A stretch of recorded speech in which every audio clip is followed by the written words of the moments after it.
তো হে এভরিওয়ান, কেমন আছো সবাই? আশা করি সকলে ভালো আছো আর আমি খুব ভালো আছি। তো চলে এসেছি আজকে একটা নতুন ভিডিও। তো আজকে আমি কি বানাবো চলো পুরো ভিডিওটা দেখতে থাকো, তাহলেই বুঝতে পারবে। আর প্রথমেই মিক্সার গ্রাইন্ডারে নিয়ে নিয়েছিলাম মটরশুঁটি, লঙ্কা আর কিছুটা আদা। তারপরে ভালো করে আমি পনিরগুলোকে ভেজে নিয়েছিলাম। আর গ্রাইন্ডারে যেগুলো ছিল সেগুলিকেও ভালোভাবে পেস্ট করে নিয়েছিলাম। আর তারপরে কড়াইতে দিয়ে দিয়েছিলাম আমি ঘি আর কিছুটা হিং ফোড়ন দিয়ে, আর তার মধ্যে ঢেলে দিয়েছিলাম সেই পেস্টটা। আর পেস্টটা ঢালার পরে দিয়েছিলাম কিছুটা স্বাদ মতো লবণ আর দিয়েছিলাম জিরের গুঁড়ো। তো তারপরে দেওয়া হয়েছিল এখানে কিছুটা ছাতু, যাতে কড়াইশুঁটির জলটা শুকিয়ে যায়। তো আজকে আমি বানাচ্ছি হলো কড়াইশুঁটির কচুরি, আর তার সঙ্গে পনির আর কাবলি ছোলার তরকারি।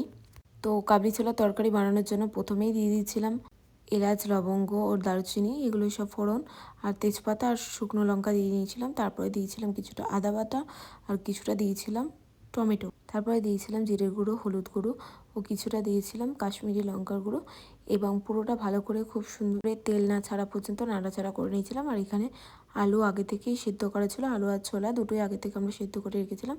এর জন্য আলুটা দিয়ে কিছুক্ষণ কষানোর পরেই দিয়ে দিয়েছিলাম আমরা কাবলি ছোলা। আর তারপরে দিয়ে দিয়েছিলাম কিছুটা টক দই, আর সেটা দিয়ে ভালো করে কষানোর পর দিয়ে দিয়েছিলাম জল। তারপরে ঝোলটা কিছুটা ফুটে যাওয়ার পরে তারপরে দিয়ে দিয়েছিলাম ভেজে রাখা পনিরগুলো। তরকারিটা হয়ে গেছিলো আমাদের প্রায় রেডি।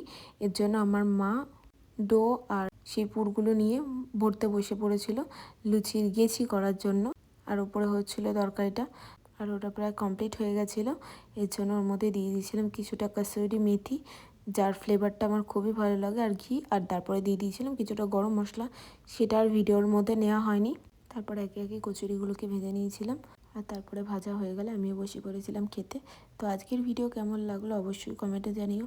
টাটা, সকালে ভালো থেকো।